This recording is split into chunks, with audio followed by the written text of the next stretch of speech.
Donc on vient de le voir, la manière dont on fait notre cadre, dont on choisit notre focale va influencer le spectateur dans sa perception de notre sujet, mais c'est le cas aussi, et peut-être même encore plus, dans l'angle de prise de vue. C'est-à-dire que si on a un point de vue frontal assez neutre, eh bien on ne donne pas vraiment de point de vue spécifique, de juger sur la personne qu'on filme. Si à l'inverse on la filme en plongée ou en contre-plongée, on va évidemment influencer la manière dont le spectateur perçoit la personne.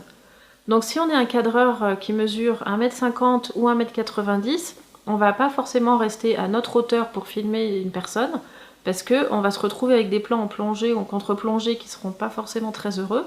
Donc on va se mettre nous-mêmes dans une position inconfortable pour être à peu près au même niveau que la personne qu'on interviewe par exemple, pour avoir un point de vue assez frontal qui soit assez neutre. Donc on va regarder quelques exemples pour voir justement les différences de perception. Ici, on voit que c'est filmé de manière assez frontale pour justement donner un aperçu d'objectivité, même si c'est pas forcément le cas.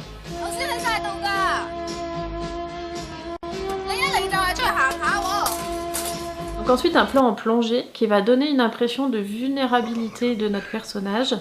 A l'inverse, la contre-plongée, l'œil de notre spectateur est en position d'infériorité par rapport à la personne qui est au-dessus.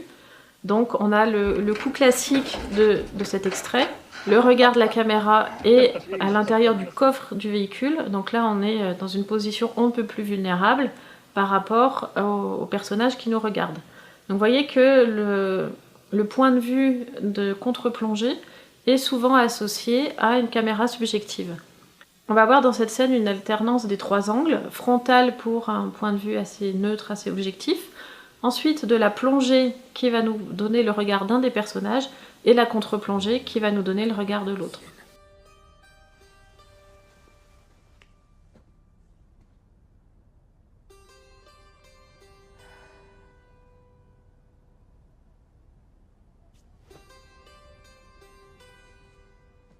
Donc là, on vient de se pencher sur l'axe du regard du cadreur, de la caméra, mais ce qui est intéressant aussi, c'est l'axe du regard de la personne à l'intérieur de l'image. Et ce qui est intéressant dans l'axe du regard, c'est d'avoir un regard qui regarde vers l'intérieur de notre image et non pas vers l'extérieur. Vous voyez dans les deux exemples ici, on a une personne qui regarde vers l'extérieur de notre image, c'est-à-dire qu'elle est positionnée donc au tiers vertical de notre image, mais au lieu de regarder vers la partie devant elle où elle a le plus d'air, elle regarde de l'autre côté. Ce qui est assez perturbant parce que dans ce cadre-là, nous on a envie de savoir vers quoi elle regarde. Alors que dans la seconde, elle regarde dans l'axe qui est face à elle, donc c'est beaucoup plus agréable pour nous. On a moins l'impression qu'on nous cache quelque chose ou que l'image devrait être un petit peu décentrée pour au contraire nous amener vers ce qui se passe devant elle. Donc on voit ça dans ces exemples.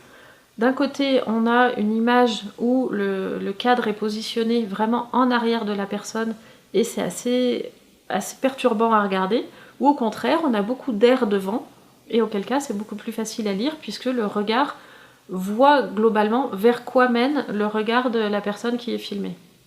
En plus de ça, on est de culture occidentale, donc on a l'habitude de lire de la gauche vers la droite, mais c'est pareil pour une image, on va la lire de la gauche vers la droite. Donc ça peut être plus facile à lire une image dans laquelle l'axe du regard mène vers la droite de l'image qu'à l'inverse, une image où le regard va dans l'autre sens et du coup on aura plus tendance à lire du regard vers la personne que de la personne vers le regard. Donc on vient d'aborder le thème du hors-champ. Le hors-champ c'est tout ce qui est autour de notre image qu'on ne perçoit pas. Mais ceci dit, c'est pas parce qu'on le voit pas dans l'image que le hors-champ n'a pas son importance non plus dans notre histoire.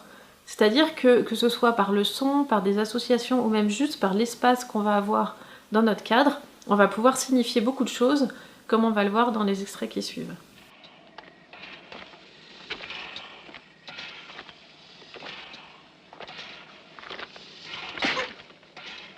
Donc là on vient de voir une scène assez comique où quelque chose issu du hors-champ pénètre dans notre image et influe sur la scène qu'on est en train de regarder, mais le hors-champ peut aussi être continuellement suggéré, c'est-à-dire qu'on ne le perçoit jamais réellement. Par contre, le spectateur va imaginer ce qu'il est en train de voir, et c'est là où ça va créer en fait le plus de terreur possible. C'est souvent utilisé dans les films d'horreur, puisque on est beaucoup plus imaginatif dans ce qui peut nous faire peur que peut-être le cinéaste dans ce qu'il va nous montrer. He has his father's eyes,